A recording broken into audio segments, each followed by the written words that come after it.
Becoming a man the world can't break. There's a moment in every man's life when he looks in the mirror and realizes he's not who he thought he'd be. Maybe it happens quietly, when you're brushing your teeth one morning and catch your own eyes in the reflection. Or maybe it hits you after another week that just slipped by, when you feel like you're moving, but not forward. That's when something inside starts whispering, you can do more. You can be more. That whisper, that hunger for something stronger, steadier, it's not weakness. It's your soul trying to wake you up. When I read 12 Rules for Life by Jordan Peterson, I didn't take it as a self-help book. I took it as a reminder, a challenge, a voice saying, you already know what you have to do. You just stopped doing it. So today I want to talk about 3 of those rules, not as theories, but as truths I've learned the hard way. Rule 1, Rule 2, and Rule 11. Together, they form a kind of backbone. They're not about perfection. They're about direction. About walking through life like a man who refuses to collapse, even when he's scared, even when he's tired. Rule 1. Stand up straight with your shoulders back. You've heard that phrase 100 times. Maybe from your dad, a coach, a teacher. Stand up straight. It sounds simple, even a little cliché. But the older I get, the more I understand what it really means. When you straighten your back, you're not just fixing your posture.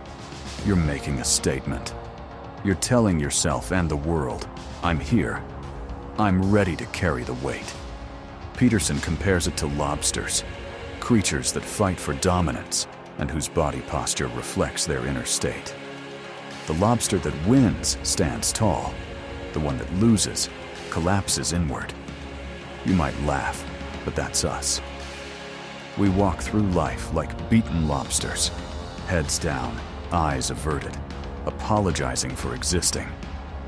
But life respects strength, not arrogance, not noise, strength. And strength starts with the body. When you square your shoulders, you're aligning yourself with responsibility. You're saying, I can take this. Because the truth is, the world doesn't get easier. You just get stronger. And strength doesn't come from comfort. It comes from confrontation, with fear, with chaos, with your own weakness. There was a time in my life when I woke up every day feeling small. I didn't even notice it. The way I slouched, the way I avoided looking people in the eyes. I thought I was being humble. But humility without confidence isn't virtue. It's fear dressed up as modesty. One day, I forced myself to change. I started standing straight, looking forward. It felt fake at first. My body said one thing, my mind said another. But over time, something strange happened. My mind began to follow my posture. When I carried myself like a man who had value, I started to believe I did. That's the power of Rule 1. It's not about acting tough. It's about signaling to yourself that you're willing to bear the burden of life and not hide from it. Rule 2. Treat yourself like someone you are responsible for helping. This one hit me harder than any of the others. Because let's be honest, most men can sacrifice for others, but they can't take care of themselves. Think about it. If your best friend were in trouble, you'd step up instantly. You'd tell him to get his life together, to stop drinking, to go to the gym, to stop wasting his time on things that drain him. But when it's you make excuses. You tell yourself, I'm fine, I'll fix it later. Peterson asks a powerful question. Why do we treat ourselves worse than we'd treat a person we actually love? It's because deep down, we don't always believe we deserve care. We see our flaws too clearly. We see the failures, the weakness, the things we regret.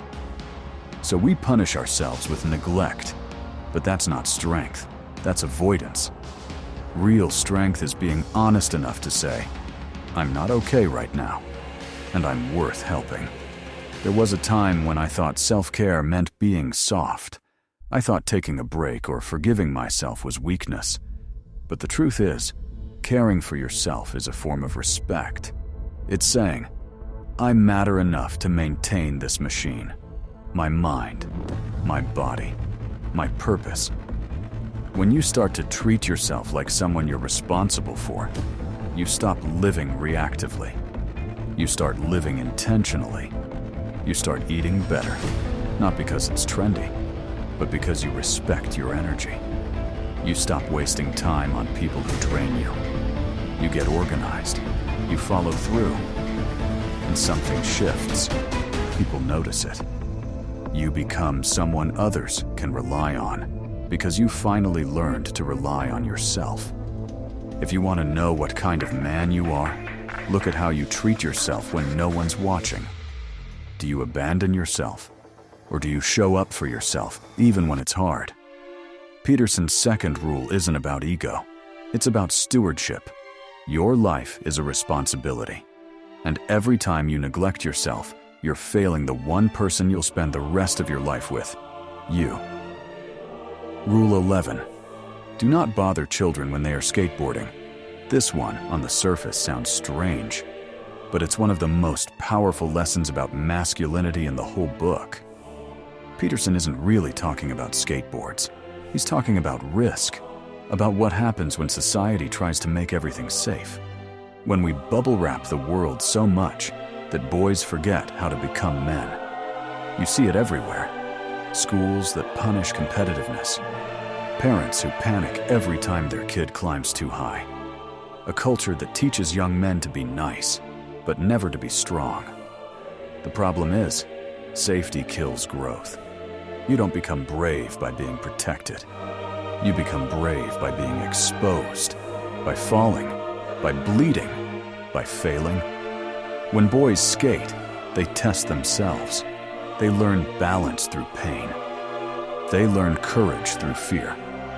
They learn to get up after hitting the ground. That's not something you can learn from a screen or a lecture.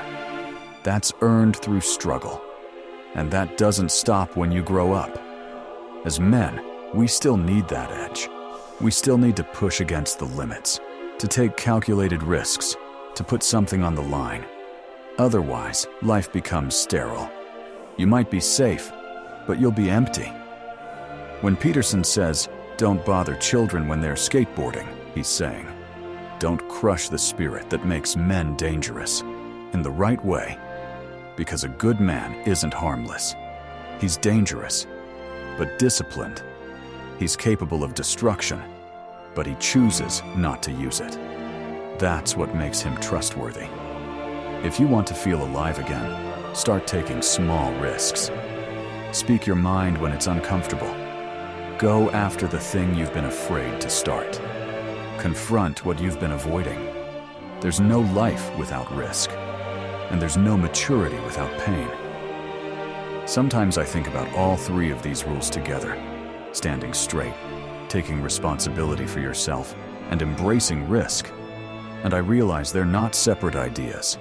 They're one philosophy. Because when you stand tall, you're ready to carry weight. When you treat yourself like someone worth saving, you build the strength to carry that weight well. And when you face danger willingly, you prove to yourself and to the world that you're alive. Every man has to decide what kind of creature he wants to be. The world will always try to make you smaller, softer, safer. But your soul, that quiet, ancient part of you, doesn't want safety. It wants purpose. So start small, straighten your back, clean your room, not because your mom said so, but because order begins in your own space. Eat like a man who has work to do. Rest like a man who's earned it. Take risks that mean something. And when life knocks you down, as it will, don't crawl. Rise. Even slowly, even shakily.